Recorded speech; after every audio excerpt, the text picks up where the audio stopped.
I would love to dive more into adaptogens. What's the definition of an adaptogen? Most of them are plant-based that we work with. All of them are either botanicals or even from the fungi community, right? Yes. If you know about it, ashwagandha or rhodiola rosea. Some folks use ginseng. Saffron is an incredible adaptogen as well. And so what they do, they have two main functions. One, that they actually adapt to whatever's happening with your system. So they kind of go in, they find where there might be elevated levels of cortisol, for example, and they try to create homeostasis. They do this, so it's very much a symbiotic relationship in that sense. I love it.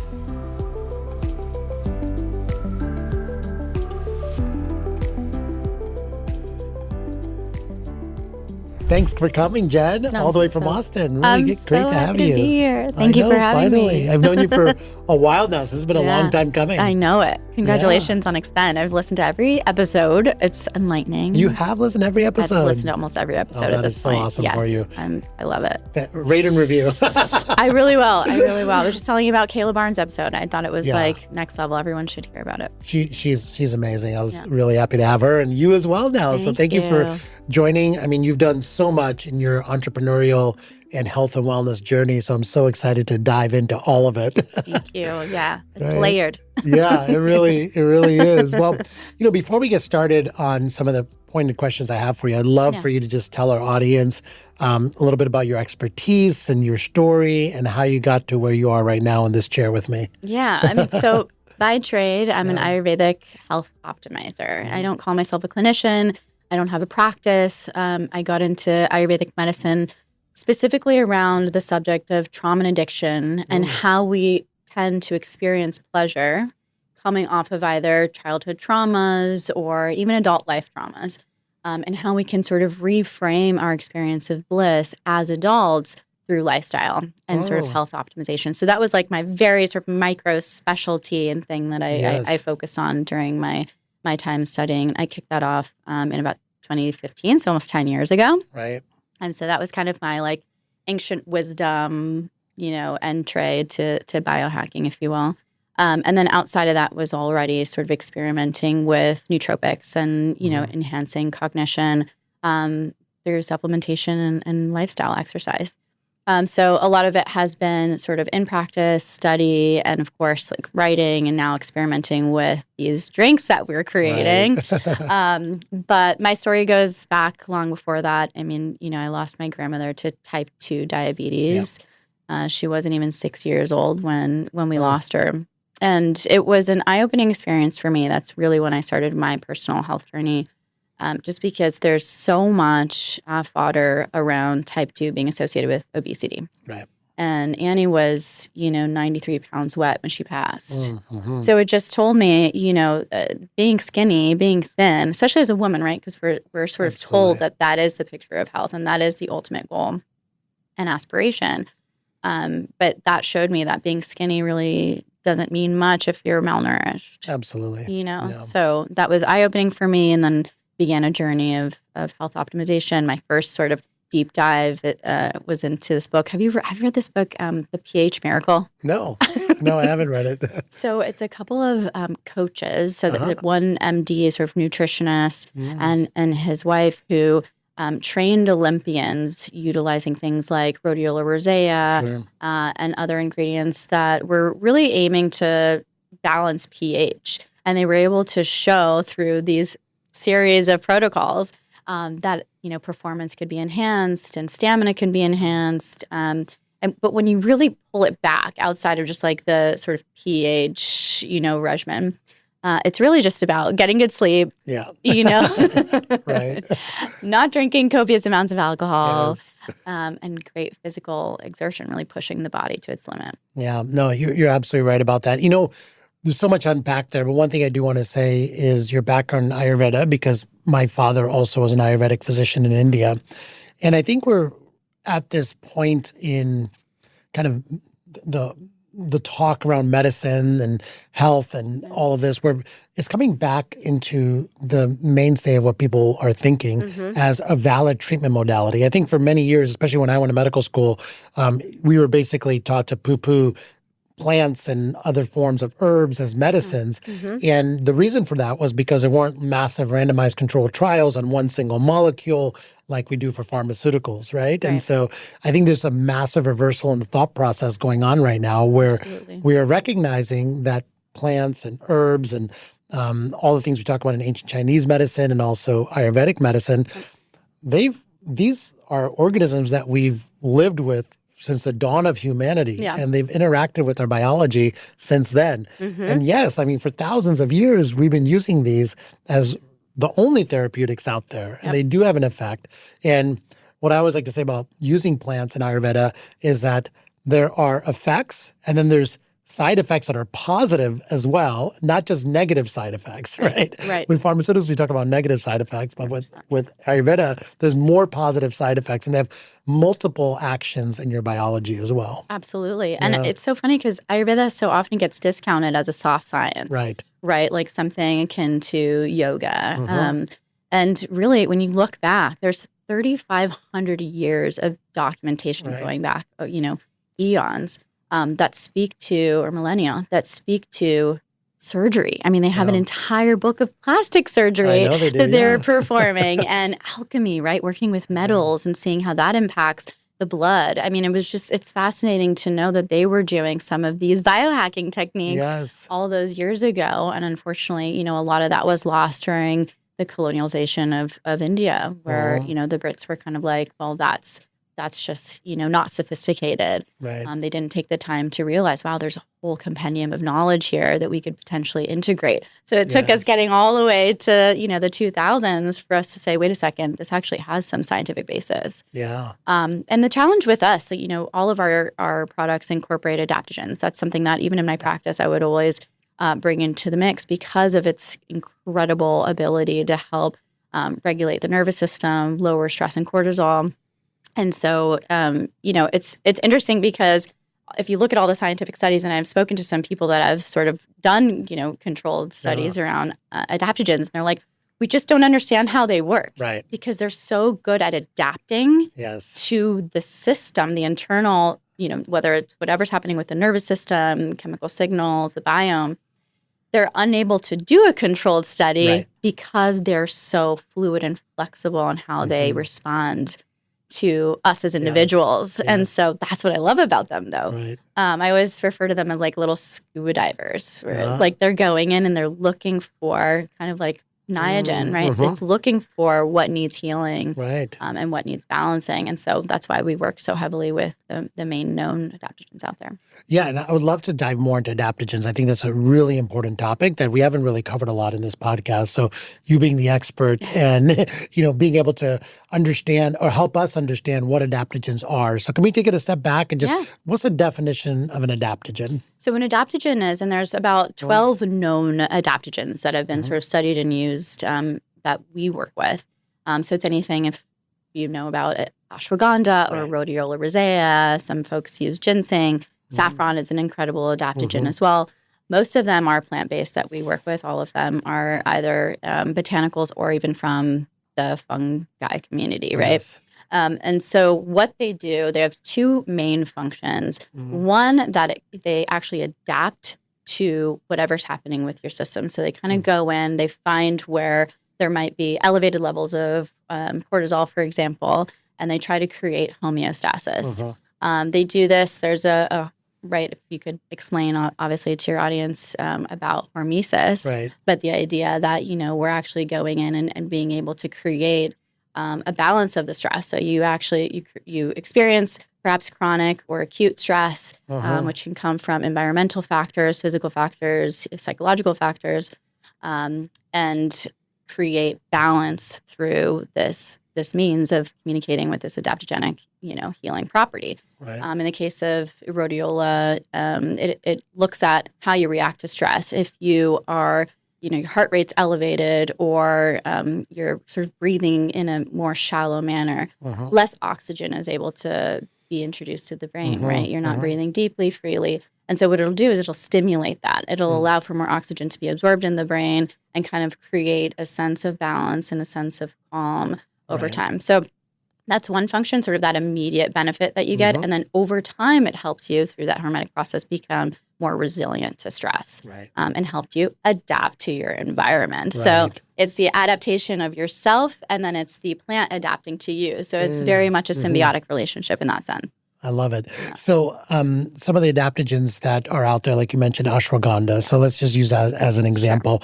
I think ashwagandha is probably one of the best studied of all of the adaptogens, right? And so when would someone take ashwagandha, for example? So ashwagandha, at least in my practice, I see it mostly as a stimulant. A lot of people use it as, to increase stamina, while also, trying to feel relaxed. In my Ayurvedic practice, we kind of see it. They always talk about it almost like the hair of the horse, right? Yes. Where, you're able to feel, or the bull, where you're able to feel sort of strong, but steady at the same time. And so I know a lot of folks that take it at night.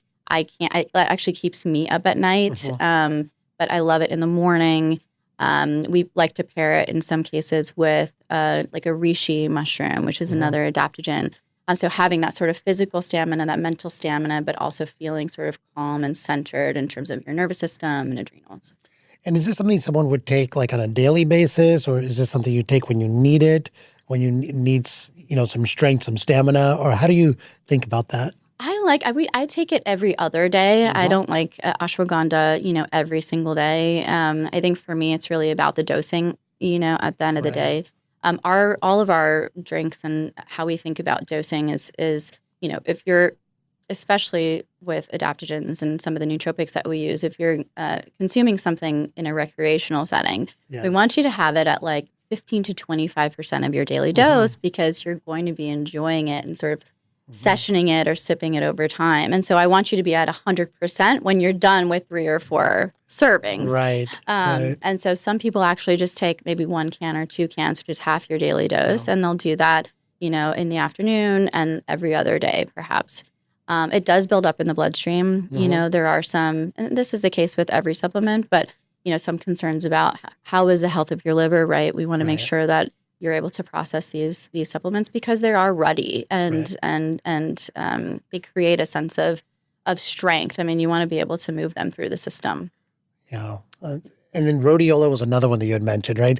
When would someone take rhodiola, for example? Yeah. So rhodiola is something that we introduced into our happy hour elixir, for example. It is something, as I mentioned, that has actually been studied in, I believe it was Russian Olympians were using it to train. Yeah. And so they were doing a heavy dose, and they were doing it every single day. So it really depends. I love rhodiola for physical exertion as well. And so I do take that on a daily basis. But, again, I think it all boils down to what you're dealing with and, the level of physical activity that you're doing. I try to work out, 4 to 5 times a week. And that's something that I feel I have seen a noticeable change in my ability to go longer, harder. So it just increases that stamina, and that perseverance. Right. And then what are some of the adaptogens that help you maybe relax or calm or sleep better?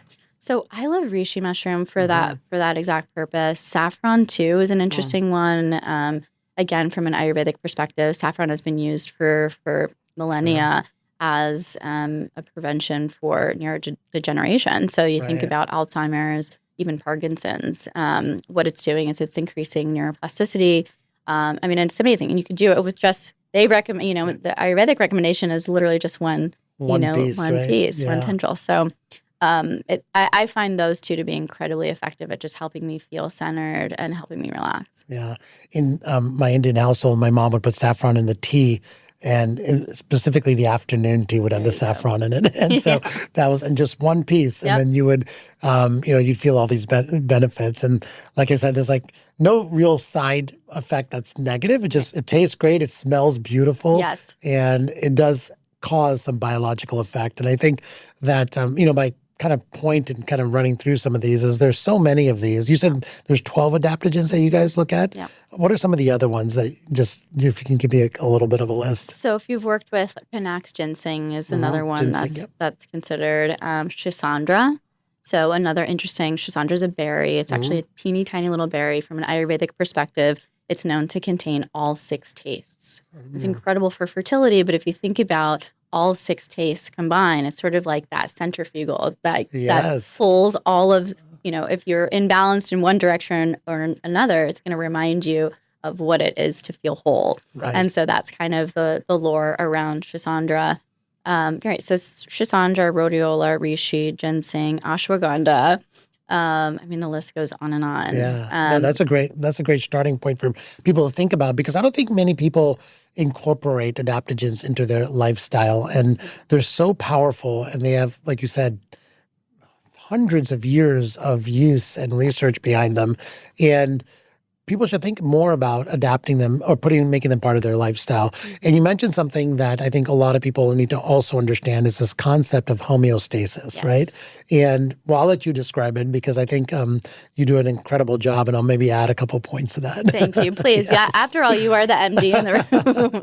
Well, MDs don't learn a lot about homeostasis in medical school, as far as how it affects your mental health, your day-to-day life. You learn about it as it's a requirement of the cell to be in homeostasis. Mm-hmm. But how does that translate into your day-to-day life? We don't learn that part of it. So I'd love to have you kind of describe some of that. Yeah. So you think about stasis, literally the Latin translation of stasis is being within the self, right? Static within the self. And so the question of, being outside of that is any deviation that's taking you into a direction where your adrenals are going haywire, you're out of some sort of balance, right? And so we all sort of experience that almost from the moment we wake up, right, depending on our habits.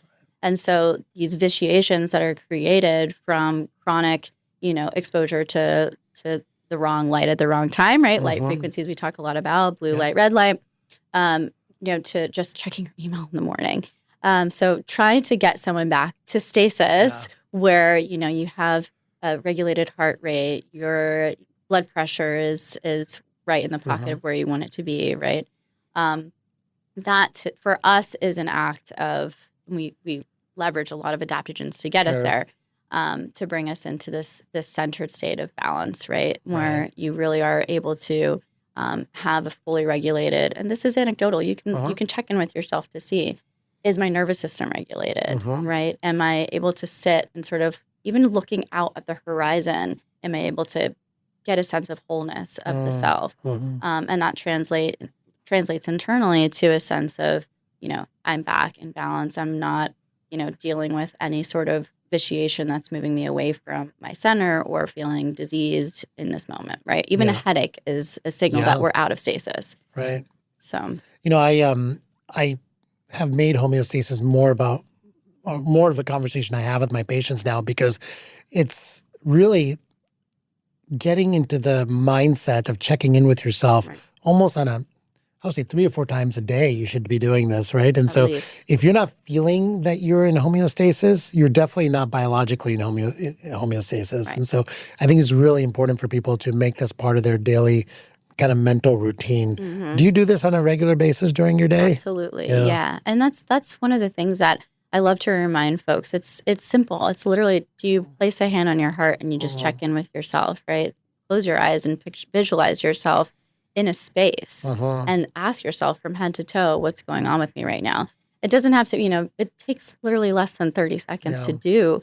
But it's so critical because of the way that we're living our lives right now. We're so distracted, and there's so many things to do at every given moment. You look around, people are walking and on their phone. Absolutely. Right? Yeah. And so they're completely disassociated from what their body, minds, and hearts are doing. And how could you know what you're needing if you don't even know what you're doing? Right. So that's, one area that we always try to promote with the work that we do is just check in with self, check in with others. If somebody's checking in with you, it kind of pulls you back into, wait, how am I doing today? Yes.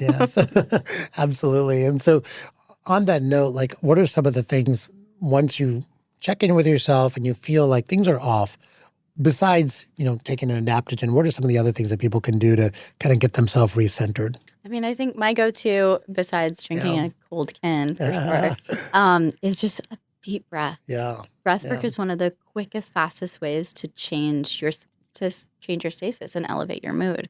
And so I think that's one area where it's like, remember to breathe deep. So many of us are running ragged. If you really check in with the way that you're breathing, it's typically shallow, right? And so doing that for sure, as I mentioned, looking up, just checking your surroundings, enjoying the sunlight for a minute. Those are all things that I think are incredibly important. music is my favorite drug. So if Yeah. you really need a shift in mood, just throw something on and really allow yourself to recenter, right? It's Right. just the simple things. Yeah, no, that's all fantastic advice. I'm a huge fan of doing mini sessions of breath work throughout the day, even if it's just 10 breaths, I think can make a massive difference because, like you said, sometimes you check in with yourself and you feel that you are not centered and the breath work can help you get there. But also when you're doing breath work, you're checking in with yourself as well. Yes. And so if you just kind of get into a routine 3 or 4 times a day to do that, it can have a massive change in your physiology. And I've seen that with some of my patients and even myself personally using, you mentioned blood pressure, average heart rate for the day, even morning heart rate, and also HRV. Yep. You can see a big difference in those numbers after just 3 or 4 weeks of putting a breathwork practice into place. Totally. Yeah. Yeah. And I think also not looking at it as like kind of a to-do. In this whole biohacking world, we have all these to-dos. Like, I got to get in the sauna for 20 minutes Checklist. today. I got a cold plunge for 3 minutes. It's like your checklist of things to do. But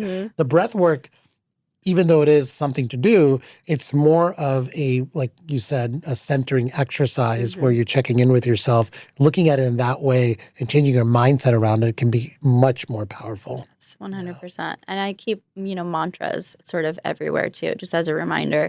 When I go and I think about this mantra, one of my big ones is make today your masterpiece. I love It's hard for me to be stressed and breathing shallow when I'm trying to connect with this intention. Yes. So when I say it out loud, I repeat it to myself. I'm also breathing as I'm saying it, right? So creating that reconnection to what my purpose and intention is. Oh, that's beautiful. How did you find that mantra?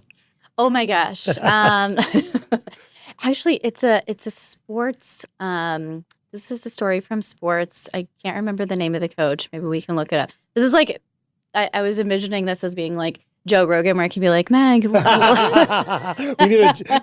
that guy here right, that kind of like looks things up for us while we sit here and wait. That's right. It's like, feed us this information. But he was speaking, I think it was a coach of the Lakers, and he was speaking about how, these guys didn't just come out and, play a game and miraculously earn points. Every single time they hit the court, it's make today your masterpiece. Yeah. Whatever I can do today. Forget what happened yesterday. Forget what happened in the last game. This is the only time that matters. Right. And so that's a big one, especially as a mom that, ridden with mom guilt. Yeah. And as an entrepreneur and as somebody who does consider themselves, a healer and a student, Sure. we're always making mistakes. But if you're only dwelling on that rumination can get in the way of progress. Yeah. And so that's one that always comes back to me. I love that. Yeah. So getting back to your story, you learned Ayurveda. You were practicing Ayurveda for a while? Yes. And then what made you make this entrepreneurial journey into founding this incredible drink company? Sure. So, it goes back before then. I grew up in Saudi Arabia, technically. My dad did? Yeah. So he worked for Saudia, and we were expats in a foreign land. But it was incredible. I arrived there right around the first Gulf War. Wow. And so things were a lot different than they are today. Now you hear about NEOM and everything that's going on with Dubai. But it was really, nothing was there. But the core of my experience was just the first time ever that I felt a true community. Wow. This sense of family with literally everybody that was around us. So we just tribed up and protected each other and cared for each other. And in that process too, despite my dad having a full-time job, he also was sort of the local bartender. Our home was a local watering hole, which is highly controversial. Yeah. Because alcohol wasn't very dangerous. really legal in Saudi Arabia. It's still not legal. It's still not legal, right? Yeah.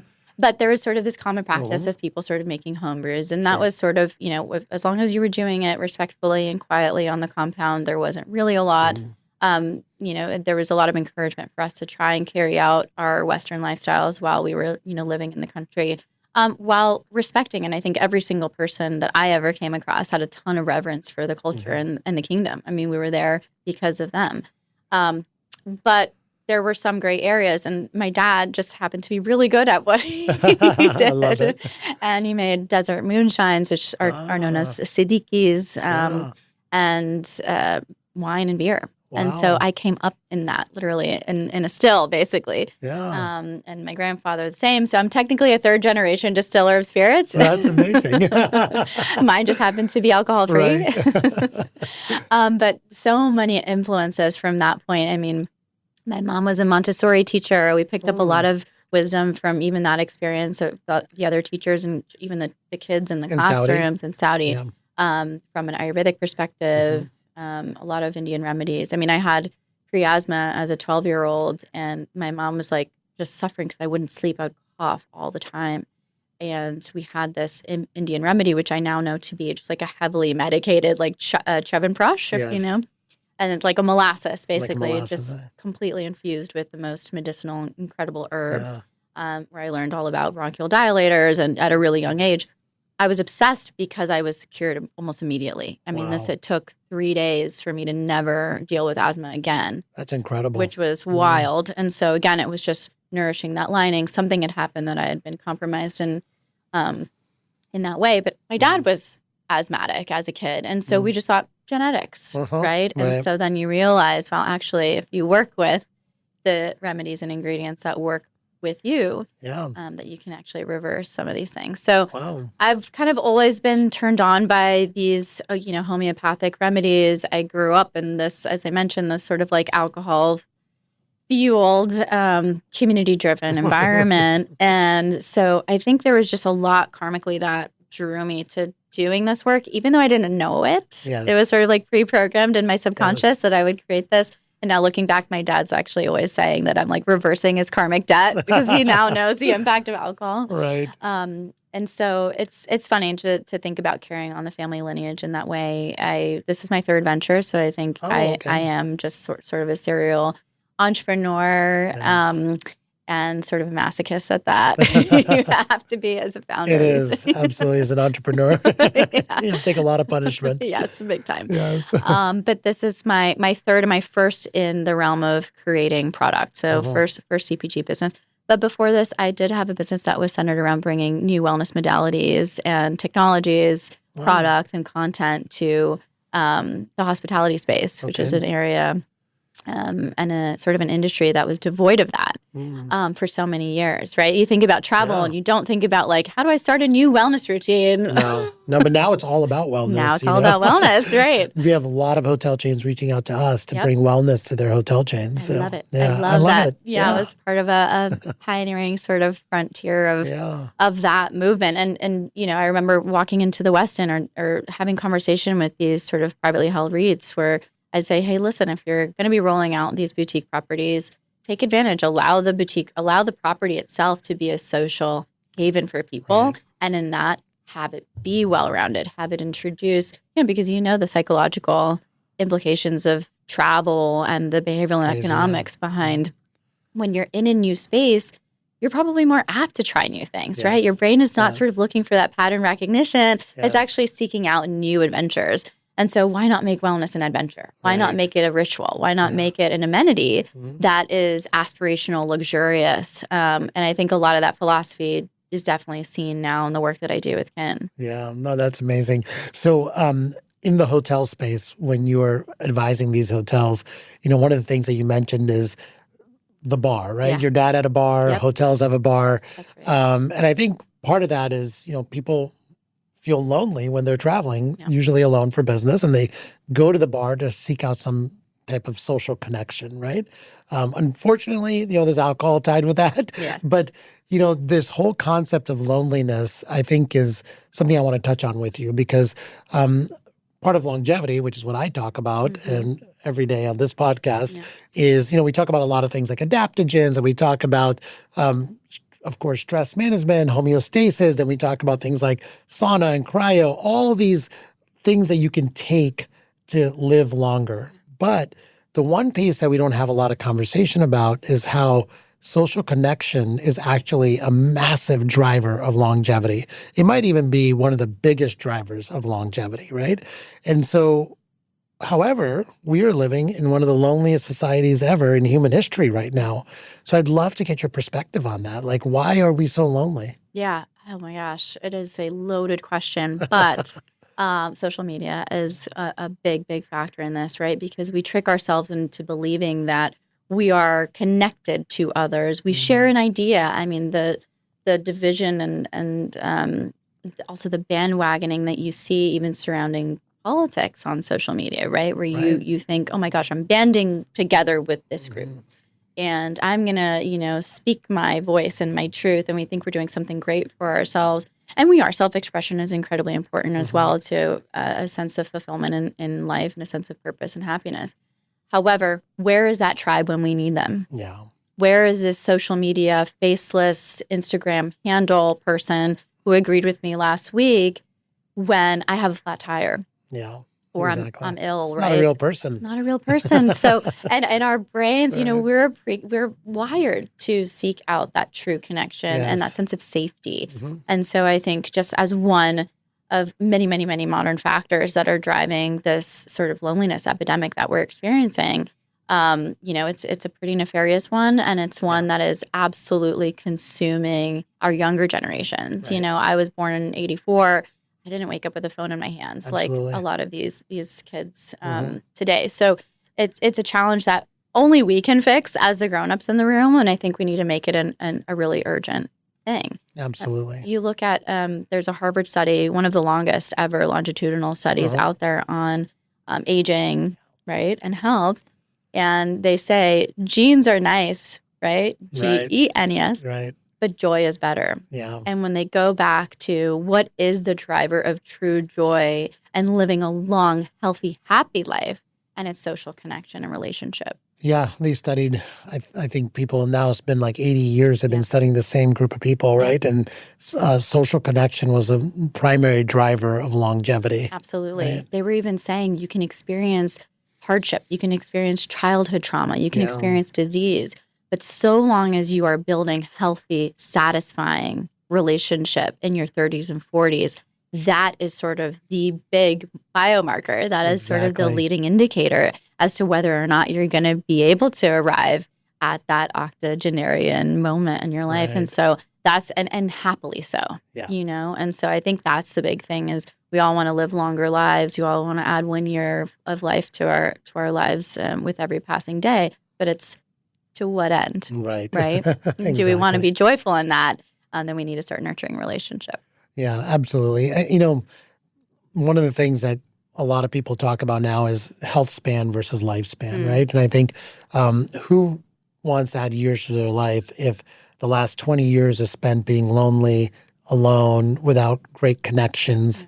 No one wants that, right? And so I think building those social connections earlier the better, and being able to maintain them and strengthen them over time. Yeah, and it's wild because it's not just an indicator. Some people listen to your podcast and they're like, "What can I do?" And maybe I need to run and do a plasma, therapy session, and they're really obsessed with toxic burden. All these things are incredibly important. However, the question also is begged, like, think about how social isolation is impacting today's health. Right? Like we talk about this obsession with Ozempic and GLP-1, and you so brilliantly speak to the fact that, hey, we make GLP-1 in our systems, but we could just get out of our own way. We'd be so much better off. And that's so true too, of like the impact that socialized, isolation and loneliness is having on everything from insulin resistance, right? When we're isolated, stress levels go up. Absolutely. Insulin resistance goes up, type 2 diabetes, and it's a domino effect to all these things that we're trying to solve for. Yeah, absolutely. And so, humans were evolved to be in tribes, and we always had tribes. And those tribes started off with, hundreds of people, and now they've gone down to maybe just a few people in your life. Yeah. And now with social media, some people have zero tribe. They have nobody, and they rely on this, like, we said, it's a fake person. It's a real person, but it's not a real person interacting with them on social media. And that is not giving our biology what it needs that we've evolved with, right? Yeah, that is one area you can't fake it till you make it. Yeah, you know what I mean? Like our body, our hearts know the difference. Yes. We want to be contributing to each other. We want to be able to benefit from one another. And again, it comes back down to that primal need of safety, security, right? And love at the end of the day. Yeah. So now you know why we named our company Kin. I love it. Connection, family. Because so often this choice to skip alcohol for any reason is so isolating, right? Yeah. For all the things that we say about the negative effects of alcohol, the side effects, the wiping out of the biome, right? The neurodegeneration, everything that it does. What we can say for alcohol is that it does provide a sense of social connection. Absolutely. So it's not enough to just say, don't drink. right? It's okay. If we know, now that we know, you can't unlearn the impact of alcohol, what can we do to replace it with something that's actually driving this sense of social connection, relaxation, togetherness, safety, right? Being able to turn on the parasympathetic nervous system, being able to rest and relax for once. So functional ingredients infused into or layered into this ritual is critical and was, our thesis from the start since 2016 in building this liquid is we knew we had to create something that was actually delivering for that drinker. Yeah, and that's why, your dad found this to be true in his side gig was that he started a bar because in his home, clandestinely, in order to drive social connection for your expat community, which normally would be very isolating to be a foreigner in Saudi, right? But the social connection happened because alcohol was the, impetus to get together, right? And so I think we ignore that aspect of alcohol in all of this talk about going alcohol free, right? Sure, we all know having less alcohol in your life leads to better health outcomes. However, what are the social implications of that? How do we replace alcohol in our lives to still maintain the sense of togetherness that going to a bar gives you, right? And so I think that's what you're trying to solve for. Yes, 100%. And for those that don't have the luxury of living in Austin, Texas, where I live, where now some of these parties are like cryo parties. Right. Sauna parties. Sauna parties. It's awesome to see this happening, incredible. Right? Exactly. With DJs. Exactly. Yeah. Oh, it's a full-on rager. But it's centered around these incredible things that we're doing for our health and, being able to sort of connect on a level that I think, a bar maybe can't provide, right? So there's just this incredible groundswell and movement that's happening rampantly. And, for better or worse, we do have COVID to thank for people really focusing on their health and accelerating this need to feel healthy and this desire to really come out and be connected in a third place after being isolated in quarantine. So I think a lot of good will come out of it, but we have to really create those spaces as you have with Next Health and, create the rituals as we have with Kin to bring people together around, to accomplish both at once, right? To have our cake and sort of sip it too, which we weren't able to do in the days of yore. So. No, absolutely. One of the things that I wanted to talk to you about also was this concept of social isolation, and how it's affecting fertility rates. Oh and my gosh. So, we all know fertility rates are going down the tubes right now, and population is actually contracting, especially in Western countries. And so what are your thoughts around that? Yeah, I mean, that's really scary what we're seeing. I mean, Japan is probably one of the worst for social isolation and loneliness.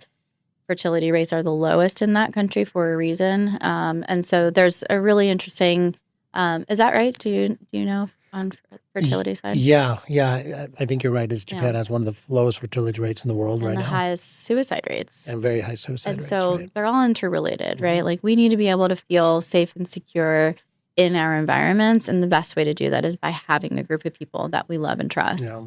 I think people are really scared. I mean, everything, especially in the U.S., which we can speak better to for this pod, is just, everything that's happening with birth control and, women's health. And so I feel like there's a sense of, there's a new wave of feminism that's happening, right? Where it's like almost better to abstain than to run the risk of persecution, right? Which is, that's a really sad state of emotional affairs for sure.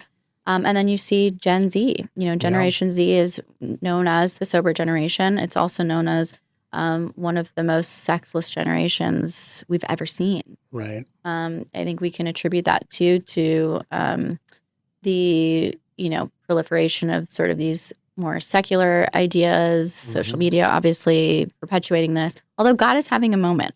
Trad wife is having a moment. And you sort of see this wave of people going the extreme opposite way as the pendulum swings back to say, hey, let's bring back the nuclear family. Maybe that was good for us. But so I think we're coming to the other side of it, but we had to experience sort of that extreme loss and the reality of our population not growing to really, strike a fire under our butts. No, exactly. It's something that we need to really bring into the conversation now because it is a big problem and it's going to affect obviously future generations, but also affect the planet as we have less and less fertility rates, less and less births.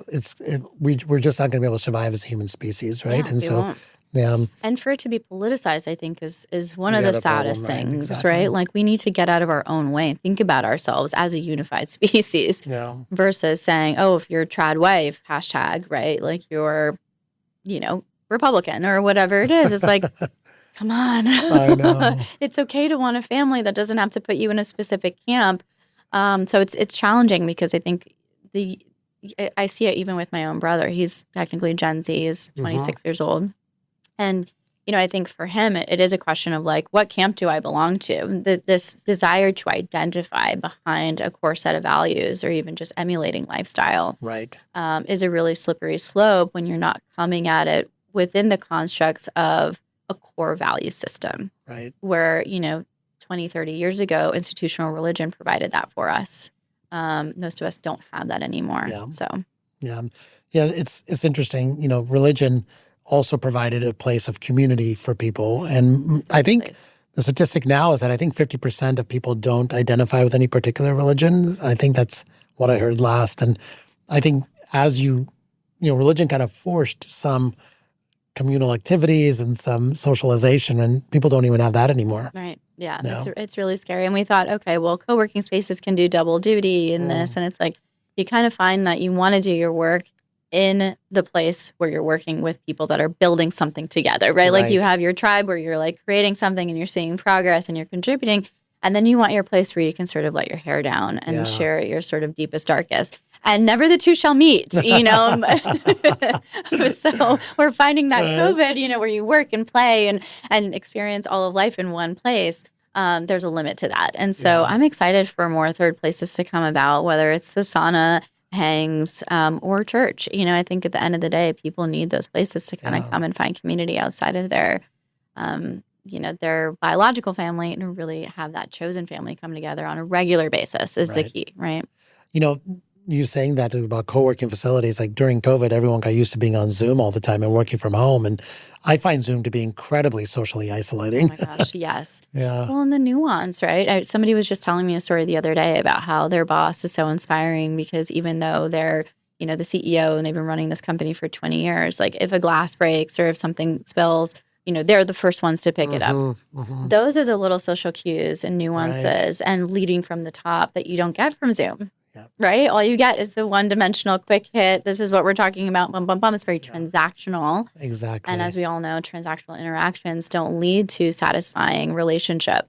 And we need that. How do we build culture as a company? We have to be able to do that in that humanistic way. Right. And so I'm eager to see people sort of come back to that in their own. I guess I'm what's his name? Jamie from, is it Salesforce? Oh, no, you're going to call me out for me out of that. Yeah. Is it Jamie Dixon who's be like, everybody come back to work? I think it is, yeah. JP Morgan. JP Morgan. The JP Morgan right. CEO Morgan, keeps saying, like, everybody come back to work, and there's all these reasons why.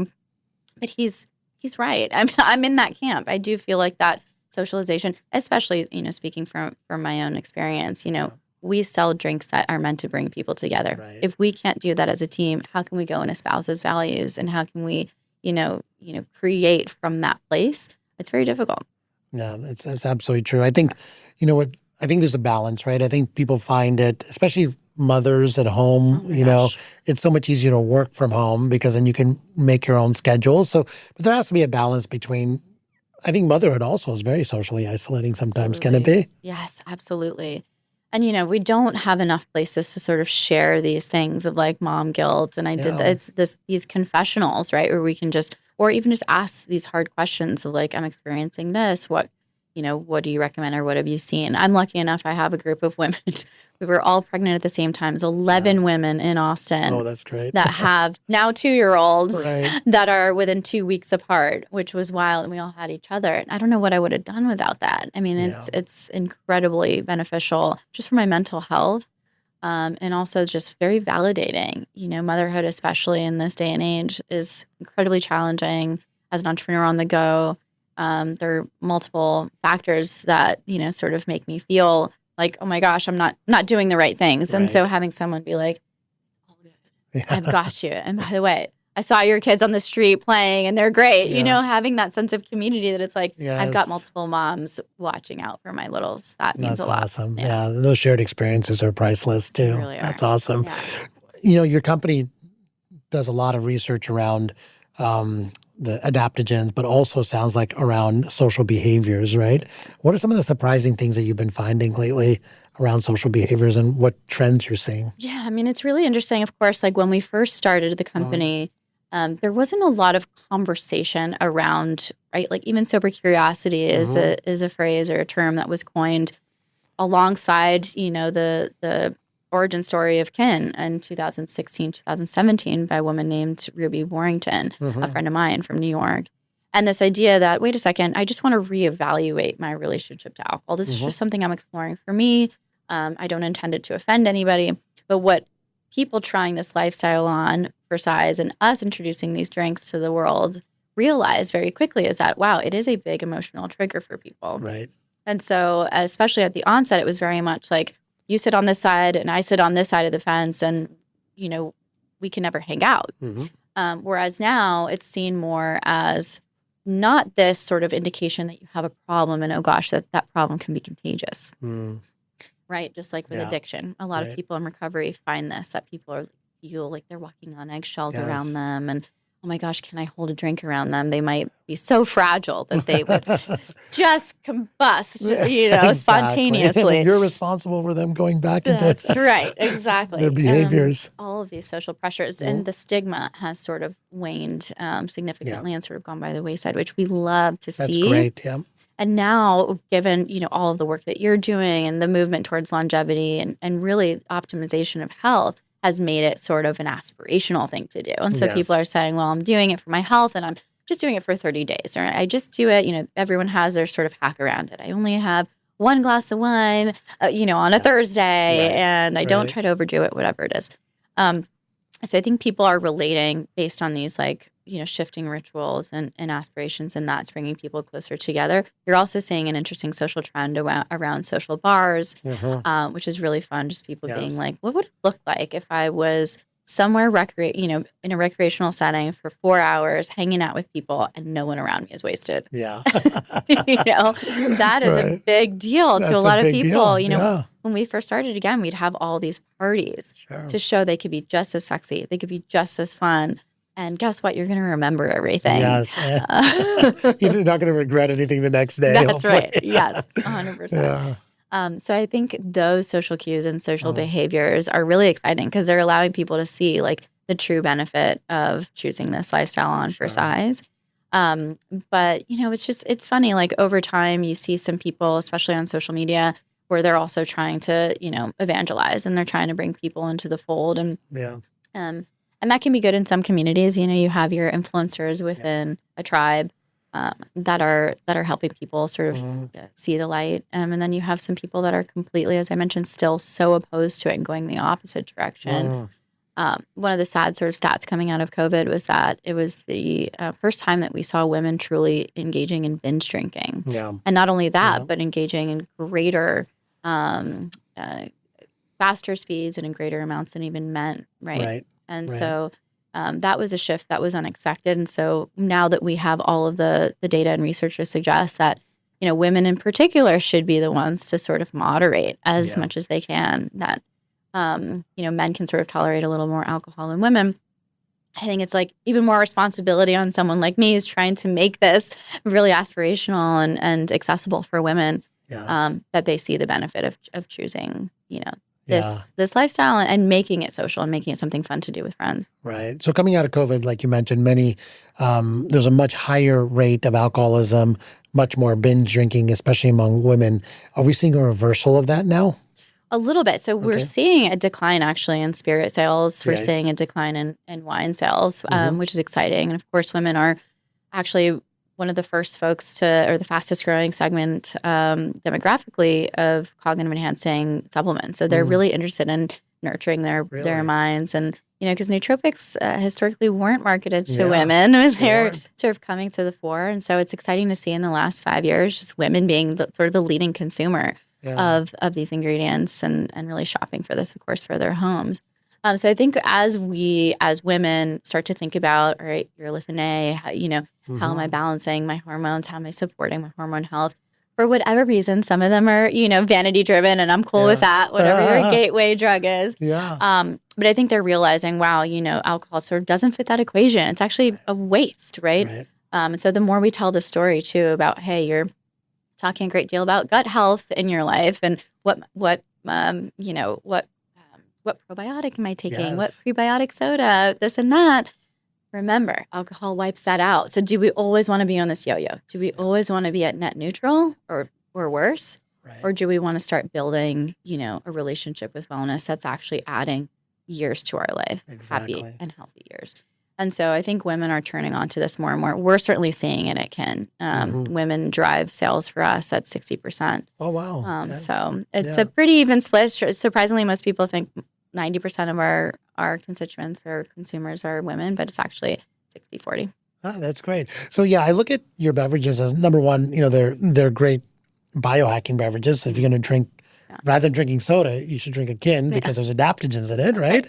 And secondly, though, as an alcohol replacement, right? And so I think that's kind of one of the first drinks you put out there was an alcohol replacement drink, right? Which one is that one? Yeah. So our first was an aperitif called High Road. High Road, that's right. It was modeled after, this idea that you could have something that is like an Aperol Spritz or the base of one. Very fun, functional. Red, the color was really important, of course. Red driven by the hibiscus. Yeah. Oh, good. Yeah, okay. it's still a top seller for us. Home, so. Okay, cool. Yeah. OG High Road had phenibut in it. So there was something that we were playing with in terms of being able to really maximize the absorption of GABA. That's a no-no ingredient by the FDA. They decided that it was in the gray area. So pre-launch, we sort of did away with that ingredient. We experimented with a lot of ingredients first, in our first iterations. An early version of Kin had nicotine in it. We were thinking, as a nootropic. Yeah, nicotine's a great nootropic. Absolutely. Yeah. At low doses is not really addictive, and it's a great nootropic. That's right. Yeah. But there were so many mantles that we were carrying, even with this idea of a premium non-alcoholic spirit, that we decided to take baby steps. Let's start first by converting people into believing that this lifestyle is something that's for them, that's aspirational, that's not something they have to excuse away or apologize for, but actually something they're proud of carrying into a party and proud of talking about. So that was, mission number one. We surveyed over 7,000 people before we launched. We realized that the most disruptible social ritual was happy hour, bar none, right? Really? Because so many people were saying, oh my gosh, I had such a long day. And then I see on my calendar, I've got a first date or I've got drinks with coworkers and they'd rather be at the gym or they'd rather be at home relaxing. And so the fact that they arrive at a bar, that default grab for whatever's on the menu, and, God forbid you're going to a networking event because you're probably getting some cheap free wine. And then it's like, why not? Exactly. And then you regret it the next day. Yes, because you spent your entire day being stimulated, right? And in the sympathetic tone. The first thing you want to do when you get out of there is to unwind. And when you're in another social environment at that moment in time, the first thing you do is grab a drink, right? And also the social connection piece, right? Where there's this sense, again, when we talk about tribal behavior, where somebody says, oh, no, I'll just have club soda. And all of a sudden that person's immediately ostracized, right? And so it's like, oh, you're bringing down the vibe. It's obviously more a projection of the person, the critic's fears about what it's saying about them, that they are already working on their second. Exactly. But at the end of the day, it is socially isolating when you're the only one requesting that or choosing that. And so for us, we wanted it to be something that was unifying and something that you didn't have to explain away. Right. And what's the other product that you have kind of that replicates more of a smoky drink? There's another one that you have that's the Aperol Spritz product and the smoky drink, right? So the follow-up to that was a nightcap, essentially. Nightcap, so we called it Dreamlight. Dreamlight. So Dreamlight was an answer to these folks who were telling us, hey, I drink alcohol mostly to help me fall asleep because I'm so wired, right? After 200, 300 milligrams of caffeine throughout the day, of course they were having a lot of trouble, winding down. And so we were like, well, we'll do you one better. And of course, the proliferation of the Oura Ring and tracking and testing were, really opening people's eyes to the fact that these habits are incredibly detrimental to deep sleep. I love that sleep has been a competitive sport or become one over the last few years because it's really helping people understand what helps them achieve deep sleep. And so we have countless testimonials about that product and then our Lightwave product also in helping people actually achieve restorative stages of sleep, 4 and 5, that help them wake up, feel better. And of course, when you get that deep sleep, you wake up with amazing stores of dopamine and serotonin when you wake up. And on that sort of cycle goes and energy. So, what are the specific ingredients in that product, by the way? So that one has, so beyond the flavor, implications or besides the flavors that we incorporate, right, which have sort of an apple moment, we do use American oak in that product, which is also considered a nootropic. Oh, it is? Wow, yes, I did not know that. It's, so in Ayurvedic terms, it's strengthening for the mind. And of course, in Ayurveda, what I love so much too is it's such a simple visual science, right? Where they're like, just look at the ingredient, look at the herb, look at the plant, the root. It'll give you an indication of what it's meant to do. So you think about an American oak standing tall, strong, and that is effectively what it's trying to do for your mind as well. Wow. Where the saffron tindril sort of looks like a neurosynapse, right? It's connecting the dots. Right. But so back to Dreamlight, it has reishi mushroom. It has a 0.25 milligram dose of melatonin. So smallest we could possibly get, right? It has passion flower, lavender. We're also working with L-tryptophan. So a lot of folks obviously attribute that to Thanksgiving Day where you eat a lot of turkey and it makes you sleepy. We obviously produce L-tryptophan naturally, and so us being able to introduce that right before bed is something that just continues to help us start that production. Yeah. What else does that product have? I mean, there's just so many delicious, spices and herbs that are good for digestion as well, which is something. Another mainstay of our products is to keep digestion moving, in Ayurvedic terms, that Agni, right? That internal fire. Yes. What I love about your products is that they offer an alternative, right? I think a lot of times as a physician, patients ask me about alcohol and they're like, well, how much is too much and where should I draw the line? And of course I tell them, my talk on alcohol is not one of absolute, like you need to quit alcohol. I'm always trying to tell people to moderate, right? But it's hard for people to go from 4 to 6 drinks a night to 2 drinks a night. Yeah. That's a big gap for people, right? And the things they worry about are, number one, how am I going to be socially? And number 2, how am I going to wind down? And 3 is also like, what about my nightcap? I need one to get to bed, you know? And so the products that you have address all of those as an alternative. I think when you give someone an alternative versus having no alternative and just saying you just can't do it, it's a lot more powerful and it's really helpful. For sure. A lot of my patients do sober, in January, and Kin has been one of the things that I recommend as an alternative during that month where they can really help them achieve and stay sober for more than like the first few days of January. I love that. I love it. Thank you so much for that, by the way, because it's just so interesting. I mean, even the thought, as you mentioned, of going from 6 to 2 drinks or 4 to 0 is so daunting. And that anxiety is real. And so what we try to do is say, all of our ingredients are helping you not only curb cravings, right? So being able to actually say, I have replenished stores of serotonin being sort of that willpower neurotransmitter, right? Where, all of our ingredients sort of break down in the gut. They help the proliferation and production of these sort of bliss molecules, as I like to call them. And so you have better stamina. I always call it tools against tyranny, in a modern world that's sort of hitting you from all angles with these messages. Like, you're not sexy unless you're drinking alcohol. You're not socially connected unless you're at the bar. It's like we need these things that are even with talking points that we can say, right? Where we're at the bar and being like, actually, I'm drinking this because I had this kind of a day. Yeah. And I really want to replenish this. And then it's inspiring. People love to have a story. It's a great icebreaker. And then at the end of the day, if you decide to move into a wine moment or a cocktail, you already are sort of arriving at stasis, right? You're not grasping for a hole to be filled or a void to be filled. Right. And you're way more in control of how you want to feel and ultimately your experience. No, it's so true. And it's such a powerful, it's a powerful tool to have. It's something to replace. And you mentioned one thing about this bliss molecules and bliss moments. I think a lot of people look to alcohol also to just find happiness, right? But alcohol is actually a depressant, right? And so there are a lot of Ayurvedic ingredients that can help you create that euphoria that you talked about. Can you talk about some of those as well? Yes. Well, it's funny Well, what too. is euphoria anyway? Yeah, let's back up and define euphoria. It's really funny what's happened to this word, euphoria, in the English language, and especially in Western culture. In the 50s and 60s, we started sort of interchangeably using the word euphoria and ecstasy. Yes. Right? And so it was this movement of love, feel good. We were experimenting with entheogens and psychedelics and things like that.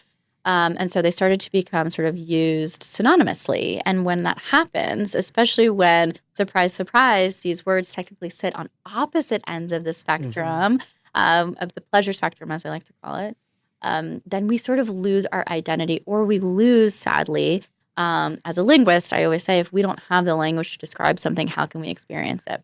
How can we aspire to it? How can we deliver it? It's really impossible, right? So we're chasing this thing, this feeling of euphoria that is meant to emulate really ecstasy. And we talked about stasis earlier. Ecstasy, the Latin, if you break it down to its Latin origin, is X, so literally EX, outside or removed from stasis. You're literally outside of balance, outside of self. Interesting. Right? Outside of the seat, as we call it, of self. And so euphoria is the polar opposite of that. Surprise, right? Interesting. So EU, leading, right? You're the self or your station or your experience of being. Phoros, meaning well-being, within. Got it. So this idea that you are seated in the center of the self and you're perceiving a sense of well-being. And that's euphoria. That's true euphoria. When you're able to say, oh my gosh, and think about it in sort of modern terms. It's like you've been sick for a week. You wake up and, oh my gosh, you can breathe through your nose. You're seeing and feeling the sunshine. You're not coughing. You don't have the chills. You're well. Yes. And you're perceiving that sense of well-being. And so you feel renewed.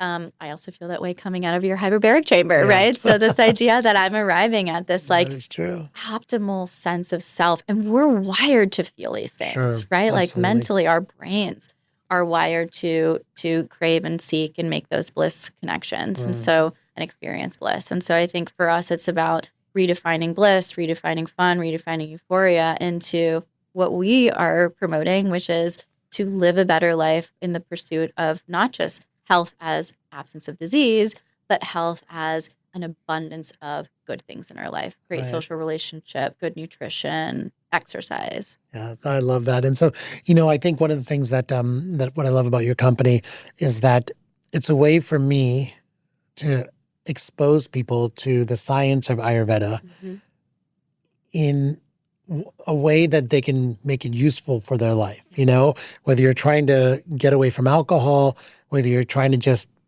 de-stress, sleep better.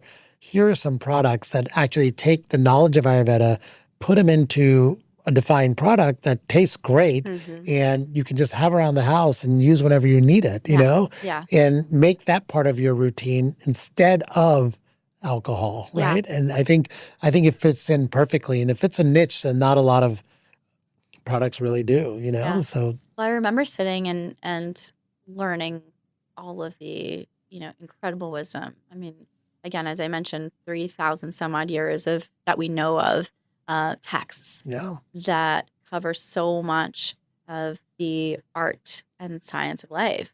And I remember welling up with tears learning this information and being like, how is it that not everyone has this knowledge? This basic knowledge, this elemental wisdom that actually helps us not only navigate life better and live a better life, but have grace for ourselves as individuals. We're so self-punishing.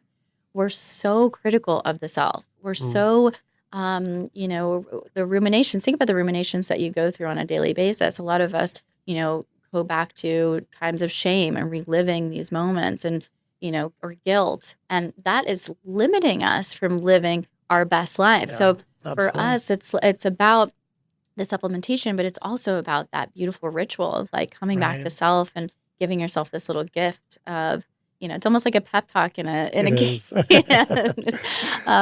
yeah, I Yes. think probably the thing I'm most proud of with Kin coming away again from this sense of love and reverence for Ayurveda and all of its wisdom is that we were the first to put it on a top shelf at a bar. Yes, exactly. Why Yeah, can't these ingredients live in a social setting? Why can't right. we have these rich experiences with these plant medicines in a place where we're meant to be celebrating life, right? I wish it was at every bar because it'd Me make too. the choice so easy. You just go and ask for whatever, instead of asking for a vodka soda, you have the Kin over there and you Yeah. just get that. Yeah. And then you have something in your hand. Also is disguised as alcohol for Right. people that want to give you a hard time for not having an alcoholic drink in your hand, right? Yeah.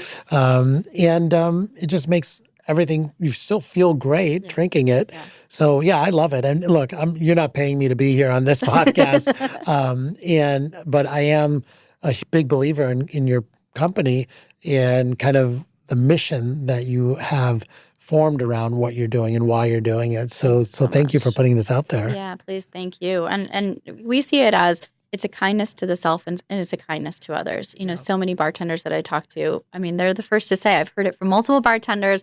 They say, I don't know anyone that's a better person after 2 drinks. Right. 2 or 3, right? Absolutely. And so they're like, I love that there's something that I can actually deliver to a guest, especially one that just doesn't feel like drinking, right? And in some cases even convert people Right. to try something like this on for size and that they know they're doing something really good for them. And speaking of bartenders, I mean, they are sort of the mass MD, right? Like Exactly. they're like, they're fixing people's ailments, they're listening to emotional dramas, Right. and they're everyone's sort of Right. favorite psychiatrist.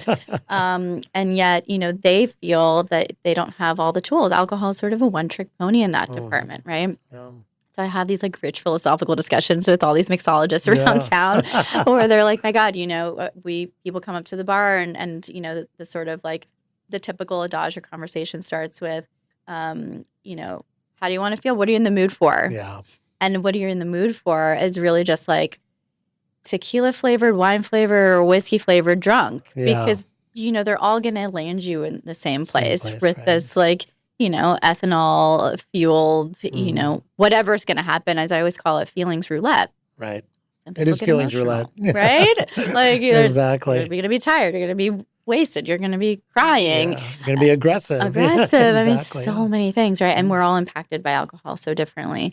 And we're learning more about that as the science is revealed. But what I love about having this conversation with them is that they truly want to be able to say, like, what are you bringing to the table? Sure. How can I create something or introduce something to you or for you that's actually fixing something?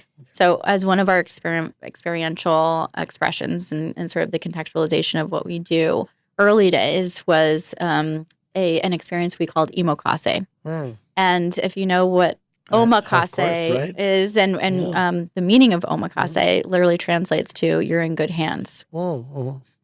And so I did not know that. yeah, exactly. So it's like you're not ordering, the chef has got you. I love that. Okay. Right. And so omakase, as the So cool. I name would love that. describe, is your emotions are in good hands. yeah. You can tell us what's going on with you. You can tell us, and we'd love for you to share. What are you bringing to the table today? What's going on with you? How was your day? How do you want to feel in 10, 15 minutes? And how do you want to feel later tonight? Where are we taking you? Such that, we use the power of beverage and the social ritual to actually transcend someone, transport someone somewhere, Right. and leave them better off than we found them. Yeah, no, that's fantastic. I wanted to have you on this podcast mainly because, I find that 2 major problems that have accelerated after the pandemic were social isolation and the use of alcohol. And they're definitely intertwined. Yeah. And I know you think a lot about what are the solutions to those problems. You've done a lot of research. So it's fantastic to have you on the podcast to talk about this.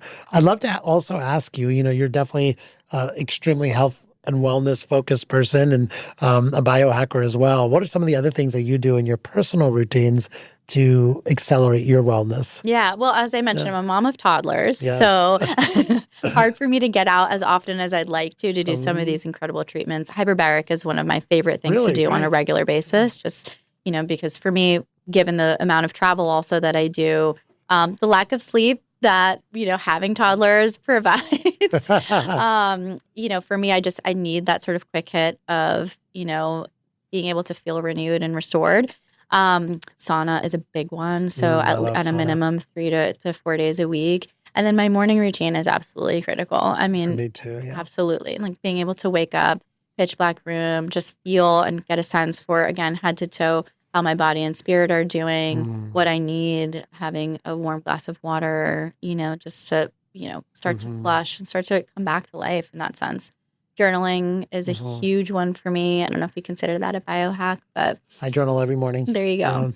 So stream of consciousness, and then also just like the night before gratitude journaling, kind of dumping like all of these things of, whether it was a good or bad day, having a sense of how I felt sort of qualitatively throughout the day, but then recognizing that every day is a good day that I get to be in bed and get to put my kids down and, get to continue running this business and working with this team. So those are big non-negotiables for me. Getting out, getting sunlight, absolutely a biggie for me. I turned 40 last year, and skincare is a new Yes. I've been heavily focused on skincare too. Just because I feel like that is one of those self-care things that for me has shifted the way even that I see myself and sort of even look at the world. So I think it's hyperbolic to say, but it's actually been life-changing, just to even start that sort of routine, because I do so much of the internal nourishment work. Yes. Coming off of, the story of my grandmother, I completely overhauled my nutritional regimen. That's kind of second nature now to me. Right. But the skincare piece is new, and so it's been a fun sort of exploration. Yeah, that's been fun for me too, because not only is it just to make your skin look better, but it's also, like you said, a self-care routine that helps you center yourself as well. And you do it in morning and night, and it's a non-negotiable, and you just have to get it done, just like brushing your teeth. Well, 100%. And to that end, too, all of the research around oral health and mental health, right? I think this is a fascinating area of science that's still burgeoning, but flossing as a biohack, I think to me is like a huge one. It is. Just because like as kids, we don't even think about it. And then as an adult, we do it just preventatively. But I think like when you think about all the, the other implications and factors of actually just taking the time to floss at least once a day. Yeah, it helps prevent Alzheimer's disease and heart attacks too. There's research that shows that. 100%, so true. Yeah. Well, Jen, thank you so much for joining me. It's been a fantastic conversation. Where can people find you and learn more about your teachings? Personally, I'm Jen of Kin on all channels. I'm trying to get my TikTok going, so find me there. I'll be doing a lot more storytelling and experiments there. I think one of the fun things about Kin early days was we'd publish our, our logs, our formulation logs and things that we're learning, taking out and putting back in. And so I'm going to be doing a lot more of that. So I encourage everyone to sort of build product alongside me there. And then Kin Euphorics on every other channel to find the brand. Find the beverages, Yep. I love it. Yeah. Well, thank you very much for joining me today, and can't wait to have you on again at some point. This was so fun. I'd love to. Yeah. Cheers. Thank you.